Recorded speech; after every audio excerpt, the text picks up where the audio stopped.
अस्सलामु अलैकुम वरहमतुल्लाहि वबरकातुहू। मुअजिज़ा, करामत, इस्तिदराज और जादू, ये सब क्या चीज़ें हैं? कल की वीडियो में हम मुअजिज़े के बारे में तो जान लिए कि मुअजिज़ा किसे कहते हैं। अगर आप मुअजिज़े के बारे में नहीं जानते तो डिस्क्रिप्शन में और आई बटन में उसका लिंक मौजूद होगा, वहाँ से आप देख सकते हैं। आज हम बात करेंगे करामत के सिलसिले में कि करामत किसे कहते हैं। अल्लाह का कोई नेक बंदा जिसको हम वली कहते हैं और वो मुत्तकी परहेजगार है, शरीयत का पाबंद है, उसके हाथों से अल्लाह तबारक व ताला किसी ऐसे बात का इजहार फरमा देते हैं जो वाक़या के दूसरे लोग नहीं कर सकते।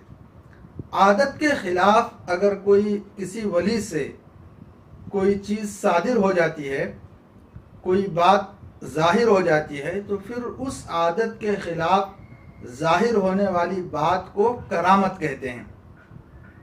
औलिया की बहुत सारी करामतें मशहूर हैं कि किसी वली के बारे में आता है कि हवा में मुसल्ला बिछाकर नमाज वो पढ़ा करते थे।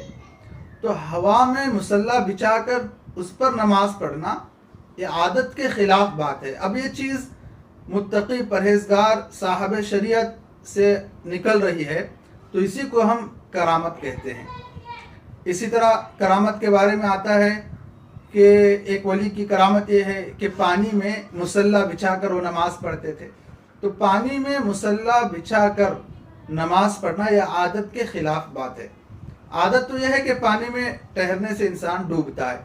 आदत के ख़िलाफ़ बात यह है कि पानी में मुसल्ला बिछाकर नमाज पढ़ी जा रही है।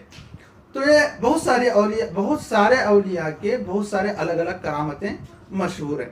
तो जिस वली ए कामिल से या जिस मुत्तकी और परहेजगार बंदे से आदत के ख़िलाफ़ बात ज़ाहिर हो जाए, उसी बात और उसी वाक़े को करामत कहते हैं।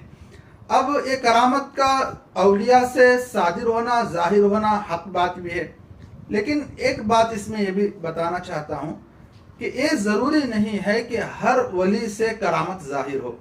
बहुत से औलिया ऐसे होते हैं जिनसे कोई करामत तो सादिर नहीं होती, लेकिन वो वली रहते हैं।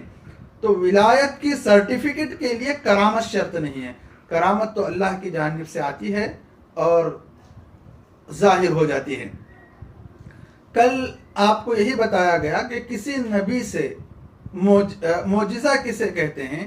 तो कल आपको बताया गया कि अगर कोई नबूवत का दावा कर रहा है, पैगंबर होने का दावा कर रहा है, अब तो हज़रत सल्लल्लाहु अलैहि वसल्लम के बाद कोई नबी आने वाला नहीं है, लेकिन आपसे पहले जितने अंबिया आए, तो जिसने नबूवत का दावा किया और उससे कोई खिलाफ आदत बात ज़ाहिर हो गई, तो उसको मोजिज़ा कहते हैं। अगर किसी वली से, जो कि अब के ज़माने में वली तो कोई नबी तो कोई नहीं आएगा, किसी वली से अगर खिलाफ आदत बात ज़ाहिर हो रही है जो शरीयत का पाबंद है, तो उसको करामत कहते हैं। लेकिन आप देखते हैं कि बहुत सारे ऐसे लोग हैं जो गुनहगार होते हैं और काफिर भी होते हैं बहुत सारे, उनसे भी कभी कभी खिलाफ आदत बात ज़ाहिर होती है। जैसे मूसा अलैहिस्सलाम के वाक़े में आपने सुना कि हज़रत मूसा अलैहिस्सलाम असा डाले तो अज़दहा बनकर जादूगरों ने जो रस्सियाँ डालकर सांप की शक्ल उनकी रस्सियाँ इख्तियार की थी, तो उन सांपों को हज़रत मूसा अलैहिस्सलाम का अज़दहा निगल लेता है। तो वो जो जादूगर रस्सियाँ डालकर सांप बना रहे हैं, ये भी तो आदत के ख़िलाफ़ बात है। तो इसको इस्तिदराज या जादू कहा जाएगा।